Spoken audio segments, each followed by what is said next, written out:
আসসালামু আলাইকুম প্রিয় দর্শক এবং শ্রোতা। সাইবার নিরাপত্তা আইন বাতিল নিয়ে যা বললেন আসিফ নজরুল।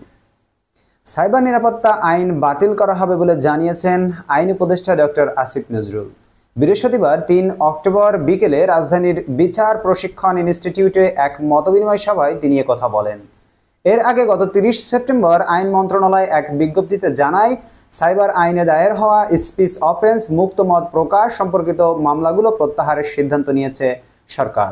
একই সঙ্গে এসব মামলায় কে গ্রেফতার থাকলে তিনিও আইনি প্রক্রিয়ার মাধ্যমে তাৎক্ষণিকভাবে মুক্ত পাবেন বলেও জানিয়েছেন আইন মন্ত্রণালয়।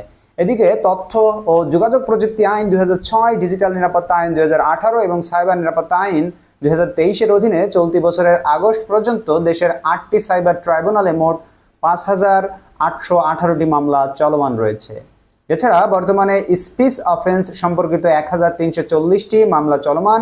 এর মধ্যে তথ্য যোগাযোগ প্রযুক্তি আইনের অধীনে ২৭৯টি, ডিজিটাল নিরাপত্তা আইনের অধীনে ৭৮৬ এবং সাইবার নিরাপত্তা আইনের অধীনে ২৭৫টি মামলা চলমান।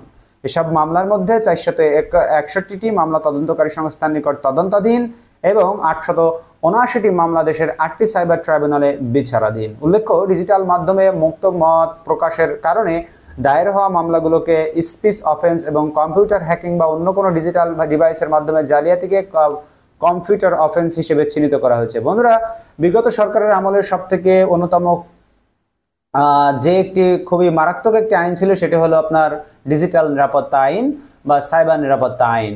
এটি খুবই মারাত্মক ছিল, যে কোনো মানুষকে ফাঁসিয়ে দেওয়া যেত এই আইনের মাধ্যমে। প্রিয় দর্শক এবং শ্রোতা, দেখা হবে পরবর্তী ভিডিওতে অন্য কোনো খবর নিয়ে। সেই পর্যন্ত আপনারা সকলে আল্লাহর রহমতে ভালো থাকবেন। এখন বিদায় নিচ্ছি। আমাদের চ্যানেলটিকে সাবস্ক্রাইব করতে ভুলবেন না। আল্লাহ হাফেজ।